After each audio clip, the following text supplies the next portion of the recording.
नमस्कार। आज बात करते हैं थर्ड पार्टी असेसमेंट सिस्टम की और मेजोरिटी ऑफ द स्कूल्स में देखते हैं कि क्या हो रहा है। देखिए, मेजोरिटी ऑफ द स्कूल्स में क्या हो रहा होता है, जो टीचर पढ़ा रहे होते हैं पेपर भी वही बना रहे होते हैं। चाहे वो टर्म एग्जामिनेशन हो, चाहे वो हाफ ईयरली हो, चाहे वो एनुअल एग्जामिनेशन हो, वही पेपर बना रहे होते हैं, वही पढ़ा रहे होते हैं, वही कॉपी भी चेक कर रहे होते हैं।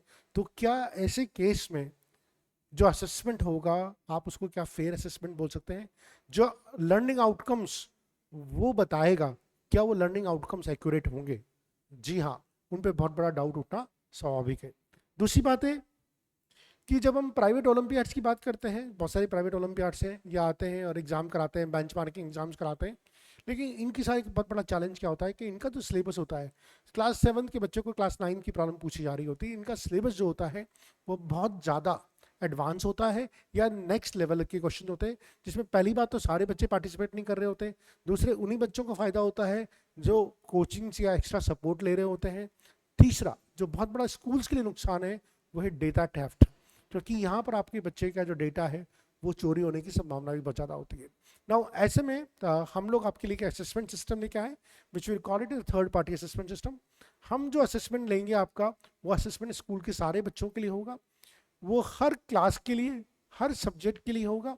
Now what is this assessment system? ये assessment system third party assessment system है, जिसमें टीचर को भी पता नहीं होगा कि पेपर में क्या आने वाला है। हाँ, जो असेसमेंट होगा वो आपकी, जो अभी तक जहाँ पर जितना सिलेबस हो गया है, जो जितना एकेडमिक कवरेज हो गया, उसको ध्यान में रख के असेसमेंट सिस्टम बनाया जाएगा।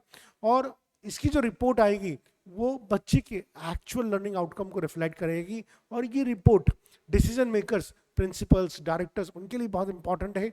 चाहे वो टीचर की ट्रेनिंग के रूप में यूज़ करी जाए, चाहे टीचर के फीडबैक के रूप में यूज़ करी जाए, या एक्चुअल लर्निंग आउटकम के रूप में यूज़ किया जाए, या पेरेंट्स के लिए यूज़ की जाए, काउंसलिंग में यूज़ की जाए, या करियर डिसीजन में सिलेक्शन के वक्त यूज़ की जाए। ये रिपोर्ट बहुत इंपॉर्टेंट हो सकती है। तो आज कैसे ये पूरा का पूरा असेसमेंट सिस्टम काम करता है, इसके लिए नीचे देखिए नंबर पे आप हमसे संपर्क करें, and will will happy to assist the school in organizing this assessment system. Thank you.